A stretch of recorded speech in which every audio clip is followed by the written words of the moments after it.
শ্রমিক জমানায় বিজেপির পুরনোদের ফেরানোর আশ্বাসে কি ধাক্কা, এই প্রশ্ন জোরালো হচ্ছিল।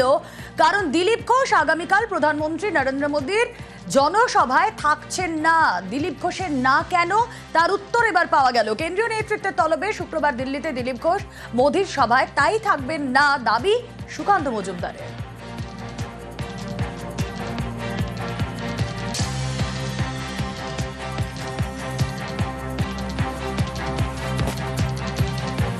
দিলীপ ঘোষ উনি বললেন যে আসছি, দর্শকের সঙ্গে বসবো, তারপরে শুনলাম উনি আসছেন না। আসল কারণ উনি কেন্দ্রীয় নেতৃত্বের ডাকে আগামীকাল দিল্লি যাচ্ছেন, আপনারা দেখতে পাবেন কালকে। তাহলে উনি মানে এরকম করে ধোঁয়াশা করে বললেন যাচ্ছি, দর্শকের সঙ্গে বসবো, এটার কারণটা সেটা তো আমি বলতে পারবো না, আপনি ভুল জায়গায় প্রশ্ন করছেন। আর খবর দিনভরের শুরুতেই নজর রাখবো সভার আগেই মোদির তোপ। কেন কথা বলছি, কারণ আগামীকাল দুর্গাপুরে নরেন্দ্র মোদীর সভা রয়েছে। তার আগের রাতেই বাংলায় পোস্ট করে একেবারে তৃণমূলকে নিশানা দেখাচ্ছে এক্স হ্যান্ডেলে মোদীর সেই পোস্ট। তৃণমূলের বিরুদ্ধে অপশাসনের অভিযোগ। আরো ডিটেলে বিষয় জানাতে পারবে পারাদীপ রয়েছে আমার সঙ্গে। পারাদীপ, আগামীকাল সভা, আর সভার আগের রাতেই এক্স হ্যান্ডেলে বাংলায় পোস্ট করে সভার সুর বেঁধে দিলেন মোদী। সোনিয়া, একদমই তাই।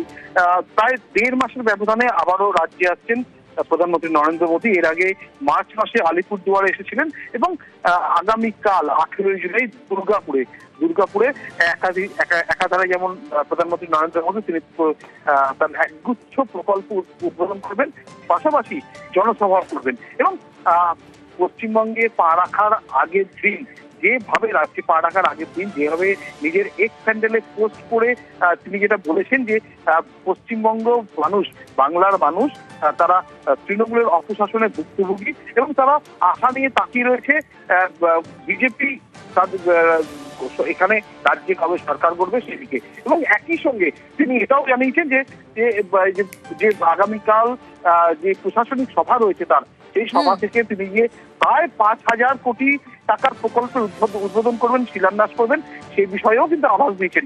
এবং যেমনটা জানা যাচ্ছে যে দুর্গাপুরে আগামীকালের নরেন্দ্র মোদীর সভা ঘিরে ইতিমধ্যে কিন্তু বাংলার রাজনৈতিক জগতে একটা চাঞ্চল্য শুরু হয়েছে এবং রাজনৈতিকভাবে ভীষণভাবে তাৎপর্যপূর্ণ এই সভা। কারণ বছর ঘুরলেই রাজ্যে বিধানসভা নির্বাচন এবং যে প্রকল্পগুলো তিনি উদ্বোধন করবেন তার মধ্যে একদিকে যেমন মেজিয়া, অন্ডাল, রঘুনাথপুরে ডিভিসির তাপবিদ্যুৎ প্রকল্পের আধুনিকরণ রয়েছে, অন্যদিকে তেল ও গ্যাসের পরিকাঠামোগত উন্নয়নের স্বার্থে বাঁকুড়া ও পুরুলিয়া জেলা ভারত পেট্রোলিয়াম কর্পোরেশন লিমিটেডের একগুচ্ছ প্রকল্পের উদ্বোধন এই দুর্গাপুরের প্রশাসনিক সভা থেকে প্রধানমন্ত্রী নরেন্দ্র মোদী করবেন। এবং যেভাবে তিনি রাজ্যে পা রাখার আগের দিন যেভাবে নিজের এই স্যান্ডেল পোস্ট করেছেন তাতে কিন্তু বোঝাই যাচ্ছে যে আগামীকাল অত্যন্ত রাজনৈতিক মহল অত্যন্ত আগ্রহের সঙ্গে আজকে মোদীর এই সভা থেকে তাকিয়ে রয়েছেন এবং এই সভা থেকে প্রধানমন্ত্রী নরেন্দ্র মোদী কি বার্তা দেন সেই দিকেও কিন্তু সকলের নজর থাকবে। একেবারে পারাদীপ, আমাদের নজর থাকবে, দর্শকদের প্রত্যেকটা আপডেট আমরা তুলে ধরবো। নরেন্দ্র মোদী এক্স হ্যান্ডেলে যে পোস্ট করেছেন সেই পোস্টের দিকে একটু নজর রাখা যাক। কি লিখেছেন নরেন্দ্র মোদী? পশ্চিমবঙ্গ তৃণমূলের অপশাসনের কারণে ক্ষতিগ্রস্ত হচ্ছে, মানুষ অনেক আশা নিয়ে বিজেপির দিকে তাকিয়ে আছেন এবং তারা নিশ্চিত যে একমাত্র বিজেপি পারবে উন্নয়ন করতে। আগামীকাল 18 জুলাই দুর্গাপুরে একটি জনসভায় ভাষণ দেবেন তিনি, যোগদান করার কথা বলেছেন নরেন্দ্র মোদী। আর সভার আগে তার এই তোপ, আগামীকাল সভার দিকে তো আমাদের নজর থাকবে। আর তারই পাশাপাশি বাংলার মানুষ বিজেপিকে প্রত্যাখ্যান করেছে, পাল্টা তোপ দেখেছে তৃণমূল।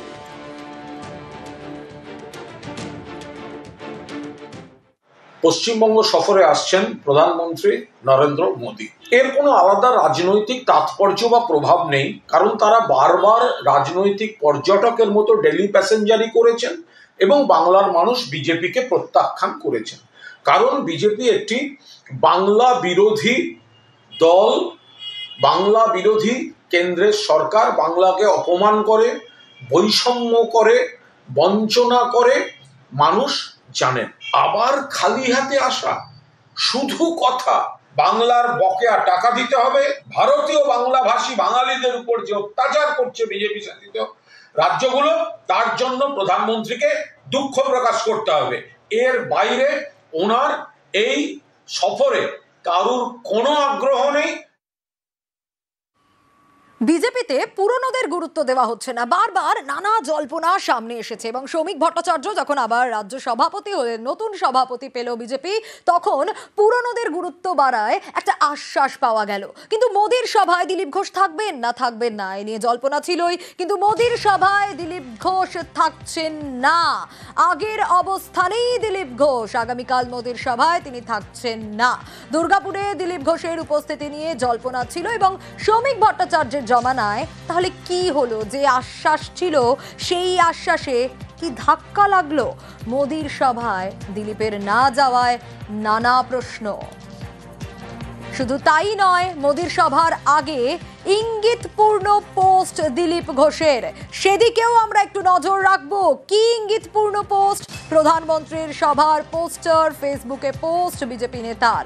শেষ মুহূর্তে দিলীপের পোস্টে জল্পনা। দুর্গাপুরের মাটিতে স্বাগত জানাই প্রধানমন্ত্রী শ্রী নরেন্দ্র মোদীকে, আমরা থাকছি, আপনিও আসুন। শেষ মুহূর্তে দিলীপ ঘোষের এই পোস্ট, আর এটা নিয়েও শুরু হয়েছে জল্পনা।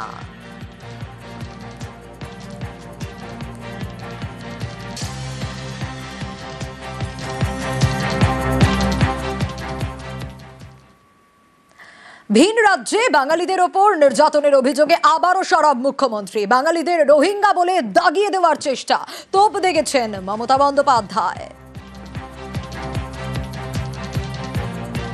যাকেই পাচ্ছে বাংলা ভাষায় কথা বলে দিচ্ছে বাংলাদেশি আর রোহিঙ্গা। কোত্থেকে এলো রোহিঙ্গা? রোহিঙ্গা তো মায়ানমার, ওরা বাংলাটা জানলো কোত্থেকে? আর বাংলাদেশে সেই লাস্ট চ্যাপ্টার 1971 মার্চ, যখন ইন্দিরা মুজিব চুক্তি হয়েছিল, যারা রিফিউজিরা এসেছিল উদ্বাস্তু হয়ে, তারা তো ইন্ডিয়ান সিটিজেন ভেরি মাচ। এখন আসতে পারে না। এখন আসতে না পারলেও আমাদের অতিথি তো কয়েকজনকে রেখেছে ভারত সরকার। আমি কি না বলেছি?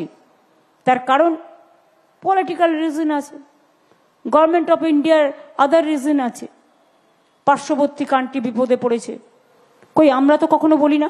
আরে যারা বাংলাদেশে আগে জন্মেছিল তখন ইউনাইটেড ইন্ডিয়া ছিল, তাদের অভ্যাসটা রয়ে গেছে কথা বলার, but they are not Bangladeshi. Voter তালিকা থেকে নাম বাদ, ফের মুখ্যমন্ত্রীর নিশানায় নির্বাচন কমিশন। উদ্দেশ্য প্রণোদিতভাবে ষড়যন্ত্রের অভিযোগ মমতা বন্দ্যোপাধ্যায়।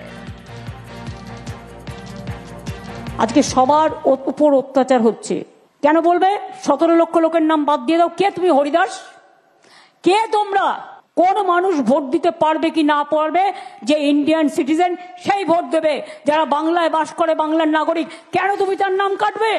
সে কোন কাস্ট, কোন ক্রিড, কোন রিলিজিয়ান, কোন স্টেট, তোমার দেখার দরকার নেই। They are very much voters of Bengal. কেউ বলছে 17 লাখ রোহিঙ্গা আছে। রাজনীতি করতে গেলে না প্রথমে আপনার মনটাকে ঠিক করতে হবে। গভর্নমেন্ট চালাতে গেলেও মনে রাখবেন রাজনৈতিক লোকেরাই গভর্নমেন্ট চালায়। If politically they are not sound, they cannot go for good governance.